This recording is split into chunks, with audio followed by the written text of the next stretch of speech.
சிலர் விசுவலைஸ் பண்ணும்போது அவங்க ஆசைப்பட்ட விஷயத்த கற்பனையில் சரியாக பார்ப்பாங்க. ஆனால் அது ஏன் நடக்க மாட்டேங்குது அப்படின்னு அவங்க குழப்பத்திலேயே எப்போவுமே இருப்பாங்க. அதுக்கான காரணம் பெரும்பாலும் என்னவா இருக்கும் அப்படின்னா, நீங்கள் விரும்பக்கூடியதை கற்பனையில் பார்க்கக்கூடியது மட்டுமே இங்கே போதாது. அது ஏற்கனவே உங்களுடையது அப்படிங்கிற அந்த உணர்வோடு நீங்கள் பார்க்கணும். அப்படி இல்லாமல் வெறுமனே அந்த காட்சியை மட்டுமே நீங்கள் பார்த்துக்கிட்டு இருந்தீங்கன்னா அதனால் இங்கே எந்த விதமான பயனுமே இல்லை. சில நேரங்களில் நீங்கள் சாதாரணமாக நினச்ச விஷயம் கூட உங்களுக்கு உடனே மேனிஃபெஸ்ட் ஆகலாம்.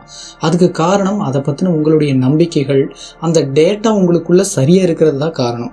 ஆனால் நீங்கள் ஆசைப்படக்கூடிய சில முக்கியமான விஷயங்கள் உங்களுக்கு கிடைக்கணும் அப்படின்னா அதுக்காக நீங்கள் உங்களுடைய முழு எனர்ஜியையும் உணர்வுகளையும் நீங்கள் கொடுத்தாகணும்.